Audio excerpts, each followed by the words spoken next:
എല്ലാവർക്കും യേശുക്രിസ്തുവിൻ്റെ നാമത്തിലുള്ള സ്നേഹവന്ദനം. അല്പനിമിഷം ദൈവവചനത്തിൽ നിന്നുള്ള ചിന്തകൾ നമുക്ക് ഒരുമിച്ച് ധ്യാനിക്കാം. മത്തായിയുടെ സുവിശേഷം 14-ാം അധ്യായം അവസാനിക്കുന്നത് പത്രോസ് വെള്ളത്തിൻ്റെ മുകളിലൂടെ നടക്കുന്ന അത്ഭുതകരമായ കാഴ്ചയെ വിവരിച്ചുകൊണ്ടാണ്.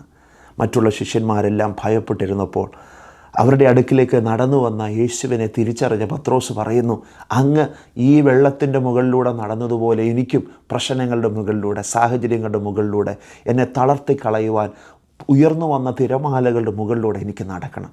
യേശു അവൻ്റെ ആഗ്രഹത്തെ നിഷേധിച്ചില്ല. യേശു പറഞ്ഞു, കടന്നു വരിക.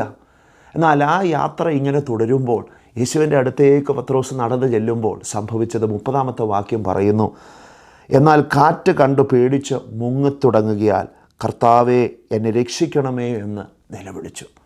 വിശ്വാസത്തിൻ്റെ യാത്ര പത്രോസ് തുടരുകയാണ്. എന്നാൽ പെട്ടെന്ന് യേശുവിൻ്റെ മുഖത്തേക്ക് നോക്കി യാത്ര തിരിച്ച ഈ മനുഷ്യൻ തനിക്ക് ചുറ്റും ഉയർന്നു വരുന്ന കാറ്റിനെയും തിരമാലകളെയും ഒന്ന് ശ്രദ്ധിച്ചു. താൻ അതുവരെ യേശുവിൻ്റെ മുഖത്തേക്ക് നോക്കി യാത്ര ചെയ്തപ്പോൾ ഇതൊന്നും തന്നെ അലട്ടിയില്ല. ഈ ചിന്തകളൊന്നും തൻ്റെ മനസ്സിനെ ഒരിക്കലും ബാധിച്ചിരുന്നില്ല. എന്നാൽ ഒരു നിമിഷം ആ ശ്രദ്ധ തിരിഞ്ഞു പോയപ്പോൾ സംഭവിച്ചത് പെട്ടെന്ന് ഭയം അകത്ത് കയറി. പ്രിയമുള്ളവരെ, നമ്മുടെ വിശ്വാസ ജീവിതത്തിലും ഇത് തന്നെ സംഭവിച്ചിട്ടില്ലേ? യേശുവിൻ്റെ മുഖത്തേക്ക് നോക്കി യാത്ര തിരിച്ച നമ്മെ പലപ്പോഴും സാഹചര്യങ്ങളും നമുക്ക് ചുറ്റുമുള്ള ആളുകളുമൊക്കെ അവിശ്വാസം പറഞ്ഞ് സമ്മർദ്ദങ്ങൾ ചെലുത്തി നമ്മുടെ അശ്രദ്ധയെ അവങ്കിൽ നിന്നും മാറ്റുമ്പോൾ ഓർക്കുക, നാം തളർന്നു പോകും, നാം മുങ്ങിപ്പോകും, നാം വിശ്വാസത്തിൽ ഇടറിപ്പോകുവാൻ സാധ്യതയുണ്ട്. അനേകർ വിശ്വാസത്തിൽ നിന്ന് ഇടറിപ്പോകുന്ന ഈ കാലഘട്ടത്തിൽ ദൈവം നമ്മെക്കുറിച്ച് ആഗ്രഹിക്കുന്നത് വിശ്വാസത്തിൻ്റെ നായകനും പൂർത്തി വരുത്തുന്നവനുമായ യേശുവിൻ്റെ മുഖത്തേക്ക് തന്നെ നോക്കി യാത്ര തുടരുക. സാഹചര്യങ്ങളെ നോക്കരുത്, നിങ്ങൾ ക്ഷീണിക്കും.